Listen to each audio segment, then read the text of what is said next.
Բարև ձեզ, եթերում օրվա ամփոփումն է, ձեզ հետ է Արփինե Նավասարդյանը։ 18:00 դրությամբ առանձնացրել ենք հետևյալ լուրերը։ Նիկոլ Փաշինյանն այսօր հաստատեց, որ Հայոց ցեղասպանության թանգարան ինստիտուտի տնօրեն Էդիթ Ագզոյանը պաշտոնանկ է արվել իր անմիջական հրահանգով փետրվարի սկզբին ԱՄՆ փոխնախագահ J.D. Vance-ին արցախյան հակամարտության մասին գիրք նվիրելու համար։ Որովհետև երբ որ երկրի վարչապետը ասում է, որ Ղարաբաղյան շարժում չկա, օտարերկրյա հյուրին Արցախյան հիմնահարց թեմայով գիրք նվիրել, ինչ է դա նշանակում, ճեպազրույցի ժամանակ հայտարարեց Փաշինյանը։ Այս երկրում քանի հոգի կարա արտաքին քաղաքականություն վարի։ Հայաստանի Հանրապետությունում արտաքին քաղաքականություն վարում է Հայաստանի Հանրապետության կառավարությանը եւ ով որ Հայաստանի պետական պաշտոնյան, ով որ կառավարության վարած արտաքին քաղաքականությանը հակասող բան կասի, պետք է ազատվի աշխատանքից։ Ըտեղիշ թեմա կա, ընդգծեց նա հավելելով. Այսինքն մենք պետություն ենք, թե սա բան է, ինքնագործ խմբակ է, որտեղ մեր ստեղծագործական պոտենցիալն ենք բանանում, փորձարկում։ Սա պետություն է, հարգելիներս, սա պետություն է հստակ իր կառավարման տրամաբանությամբ եւ պետական համակարգով, եւ այդտեղ չմեղկանալու բացարձակ ոչ մի բան չկա։ Կառավարությունն է որոշում արտաքին քաղաքականությունը, ես կառավարության ղեկավարն եմ, այդ թվում ես եմ, այո, ասաց Փաշինյանը։ Թանգարանի տնօրենը հեռացվել է ձեր ցուցումով այն բանի համար, որ ԱՄՆ փոխնախագահային Արցախի վերաբերյալ գիրք է նվիրել, ճիշտ հասկացան ձեր պնդումը, ձեր մեկնաբանությունը։ Ցուցումով, այո, ես խնդրել եմ, որ նա հրաժարականի դիմում գրի։ Իմ ցուցումը եղել է Արցախի մասին իր խոսելը, նաև գիրք նվիրելը, հա, դուք համարել եք դա կառավարության քաղաքականությանը հակառակ ինչ-որ գործողություն։ Այո, ես դա համարել եմ կառավարության վարած արտաքին քաղաքականությանը հակառակ գործողություն, ես դա համարել եմ սադրիչ գործողություն եւ խնդրել եմ, որ դիմում գրի։ Ճեպազրույցի ժամանակ Նիկոլ Փաշինյանն ավելի բաց խոսեց, թե ինչ նկատի ունի, երբ եկեղեցուն կամ որոշ հոգևորականների մեղադրում է պատերազմի կուսակցություն լինելու կամ ստեղծելու համար։ Ըստ Փաշինյանի վեհափարը մի խումբ հոգևորականների հետ միասին ստանձնել է պատերազմի կուսակցության առաջնորդությունը, ինչը շատ պարզ բացատրություն ունի։ Ես գնում եմ պատարակների եւ տեսնում եմ, որ պատարակի ժամանակ, օրինակ, ընդ որում պատարակի տեքստում այդպիսի բան չկա, ասենք պատարակի տեքստից շեղվում են եւ ասում են, հղում են անում Արցախի հանրապետություն եւ այլն, շատ լավ հասկացա։ Եկեք բոլորս սկսենք ենթադրենք, հղում ենք անում Արցախի հանրապետություն, դա ինչ է նշանակում։ Դա նշանակում է կոնֆլիկտ։ Ամեն այդպիսի նախադասությունը նշանակում է պատերազմի կոչ, այսօր, վաղը, մյուս օրը, մյուս օրը, ես չգիտեմ, բայց դա նշանակում է պատերազմի կոչ։ Երբ ամենամյոնից ասում են Արցախի հանրապետություն այդ պատերազմի ճանապարհին ոտք դնել է, Փաշինյանը նշեց նաև, որ Ադրբեջանն էլ հայելային կերպով առաջ է քաշում փախստականների վերադարձի թեման, պնդելով, որ այս թեմաները զարգանալու, բախվելու են իրար եւ անխուսափելիորեն դառնան պատերազմ։ Կառավարության ղեկավարը նաև պնդել է, թե իբր վեհափարը եկեղեցին կառավարում է պետական անվտանգության կոմիտեի գործակալի խողովակով եւ տրամաբանությամբ, իսկ պատարակների ժամանակ Արցախի հանրապետություն ձևակերպումը հնչեցնելը վկայում է այն մասին, որ վերջինս ստանձնել է պատերազմի կուսակցության առաջնորդությունը։ Նիկոլ Փաշինյանը նաև այս համատեքստում հայտարարեց, որ նոր սահմանադրության մեջ անկախության հռչակագրին հղում չի արվելու։ Կառավարությունն առաջիկայում եւս 4.6 միլիարդ դրամի պարգևավճարներ կբաժանի պետական մարմիններին, համապատասխան որոշման նախագիծը հաստատվեց այսօրվա նիստում, գումարն ուղղվելու է 2025-ի երկրորդ կիսամյակի համար։ Պաշտոնապես պարգևավճարների բաժանման այս որոշումը կոչվում է պետական կառավարման համակարգի առանձին մարմինների կատարողականի գնահատման եւ դրա հիման վրա խրախուսում։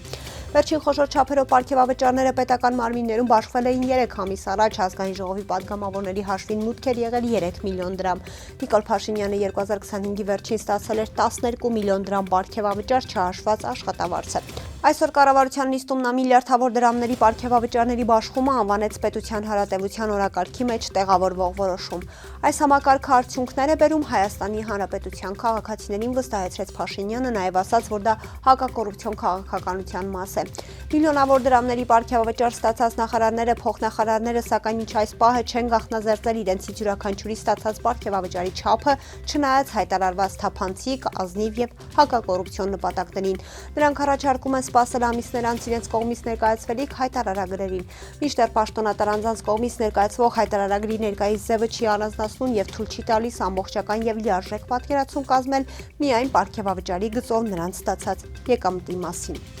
Շատ դժվար է պատկերացնել ազատ եւ արդար ընտրություններ ունենալ այն պայմաններում, երբ քաղաքական կուսակցության առաջնորդով ընդամենը մեղադրվել է խոսքի հետ կապված իրավախախտման մեջ մնում է ազատազրկված։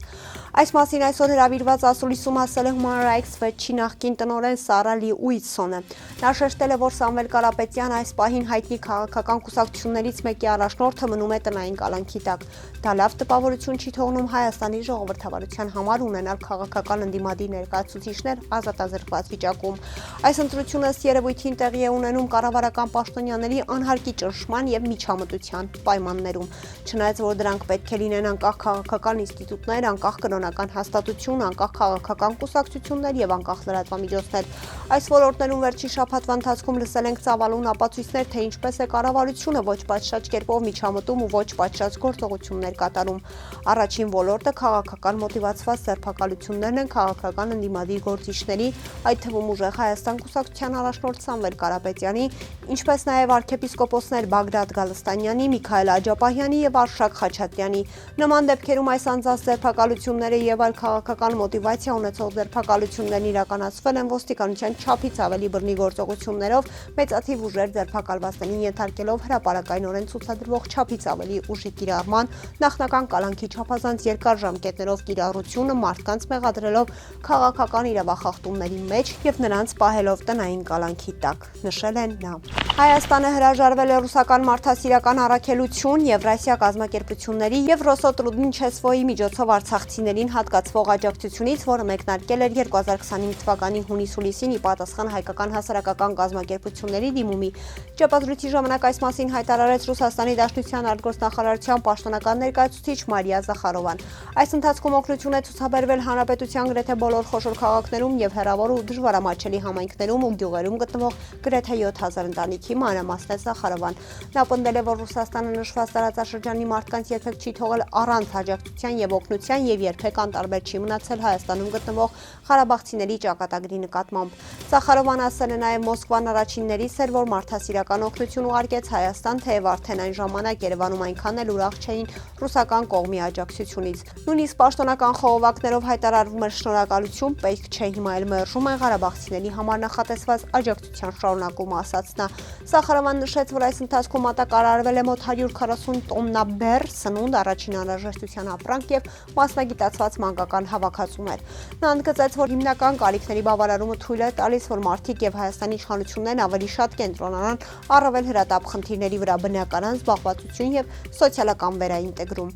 Ավելին, որոշ ապրանքներ գնվել են Հայաստանում, ինչը լրացուցիչ խթան է դարձել տեղական արտադրության եւ փոքր բիզնեսի համար, ստեղծելով հավելյալ կարևոր էֆեկտ։ Երևանի հրաժարվել է հասկանալի կլիներ, եթե օգնության կարիք չլիներ, այդ դեպքում ակնհայտ էր, որ ռուսական կողմն էլ չէր առաջարկի, նշեց Զախարովան։ Վերջինս հավելել է նաև, որ քաղաքական ենթատեքստ չունեցող մարդասիրական օգնությունից հրաժարվելը պայմանավորված է Հայաստանի Հանրապետության իշխանությունների նախընտրական ցանկությամբ ջնջել Ռուսաստանի մասին ցանկացած հիշատակում։ Այսօր Գերագույն հոգևոր խորհրդի աշխարհիկ 4 անդամներ Հայաստանի Հանրապետության քննչական կոմիտեին հրավիրվել հարցաքննության, այս մասին հայտնել է Մայրաթորի տեղեկատվական համակարգի տնօրեն Տեր Եսայի Քահանա Արթենյանը։ Դրա պատճառով Գերագույն հոգևոր խորհրդի այսօրվա ժողովը չի կայացել, ասաց Քահանան, վկայի կարգավիճակով քննչական կոմիտեին կանչվել Գևորգ Դանիելյանը, Վահան Տեր-Ղևոնդյանը, Շահեն Կարամանուկյանը, Միքայել Մալխասյանը։ Իրավապաշտպան Ռուբեն Մելիքյանը Facebook-յան էջում հայտնել է, որ անդամների մասով անձամբ ես որպես փաստաբան դրանց երկու հարցաքննության մասնակցել եմ, քանի որ տեսայելի մարդիկ Գերագույն հոգևոր խորհրդի անդամներ, որոնք գալիս էին հարցաքննության։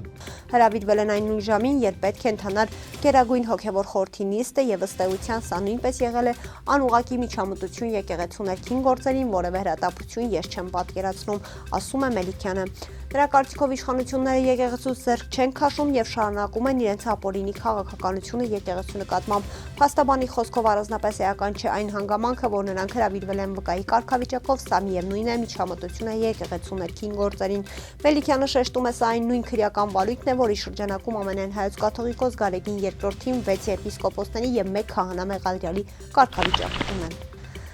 Մարտի 10-ին ավտովթար է տեղի ունեցել Գեղարքունիքի մարզում ժամը 21:00-ի սահմաններում Վարդենիս քաղաքի Վիկտոր Համարսումյան փողոցում բախվել են Գեղարքունիքի մարզի բնակիչներ 54-ամյա Կամոայի վարած ՎԱԶ 2107 մակնիշի, 27-ամյա Նարեկմայի վարած Օպել մակնիշի եւ 72-ամյա Աշոթի վարած Օպել մակնիշի ավտոմեքենաները, ինչպես հայտնում է ֆոտոլրագրող Գագիկ Շամշյանը, վթարի հետևանքով վարորդներից Կամո Ան եւ նրա ուղևորը մարմնական վնասվածքներով տեղափոխվել են Վարդենիս բժշկական կենտրոն։ Վթարի փաստով Վարդենիսի քննչական բաժնում նախաձեռնվել է քրեական վարույթ, որտեղ էլ պարզվում են ավտոմեքենաների սեփականատերերի եւ վիրավորի ինքնությունը։